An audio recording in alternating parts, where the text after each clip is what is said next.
अभी हाल ही में अमित शाह ने ममता बनर्जी को आईना दिखाया है और एक तरह से चैलेंज भी दिया है। अमित शाह कहते हैं कि मुर्शिदाबाद में जो हिंसा हुई थी उनका गृह मंत्रालय बार बार कह रहा था कि बीएसएफ को बुला लो, लेकिन ममता बनर्जी ने नहीं बुलाया, क्योंकि अगर बीएसएफ आ जाती तो हिंदुओं की रक्षा हो जाती। फिर भाजपा कार्यकर्ता हाईकोर्ट के चले गए।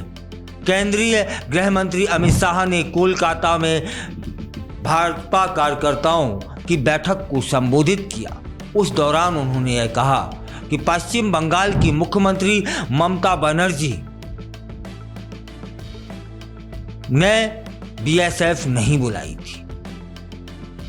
अगर दीदी में हिम्मत है तो वे बिना हिंसा के चुनाव लड़कर दिखा दें, उनकी जमानत जब्त हो जाएगी। वे कहते हैं कि ममता बनर्जी ने वोट बैंक के लिए तुष्टीकरण की जो सीमा होती है उसको लांघ दिया है। हमारे लोग पहलगाम में मारे गए। ऑपरेशन सिंदूर के तहत हमने 100 किलोमीटर पाकिस्तान में अंदर जाकर के उनके जो मुख्यालय थे ना आतंकवादियों के, वे नष्ट कर दिए। सैकड़ों आतंकवादी मार दिए गए और इससे दीदी का पेट दुखता है। उन्होंने एक राजनीतिक भाषण दिया और ऑपरेशन सिंदूर का विरोध किया। उन्होंने देश की करोड़ों महिलाओं की भावनाओं के साथ भी खिलवाड़ किया है।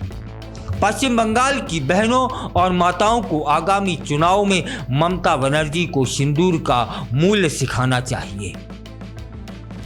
अमित शाह यहां तक नहीं रुके। उन्होंने कहा कि हमें पश्चिम बंगाल में भाजपा की सरकार बनानी है, घुसपैठ रोकनी है, भ्रष्टाचार रोकना है, हिंदुओं का पलायन रोकना है। वे कहते हैं कि वर्षों तक बंगाल में कम्युनिस्टों का शासन था। इसके बाद ममता बनर्जी माँ माटी मानुष का नारा देकर आई। उन्होंने बंगाल की महान भूमि को घुसपैठ, महिलाओं पर अत्याचार, अपराध, बम विस्फोट और हिंदुओं के साथ अनैतिकता की भूमि में वो जगह बदल दी। जब ममता बनर्जी मुख्यमंत्री बनी, इसके बाद पश्चिम बंगाल में सैकड़ों भाजपा कार्यकर्ताओं की हत्या कर दी गई। दीदी मेरी बात सुनिए, यह अमित शाह जी ने कहा।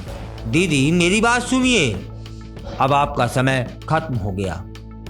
2026 में भाजपा की सरकार बनेगी। आप बताइएगा कि 2026 में क्या होने वाला है।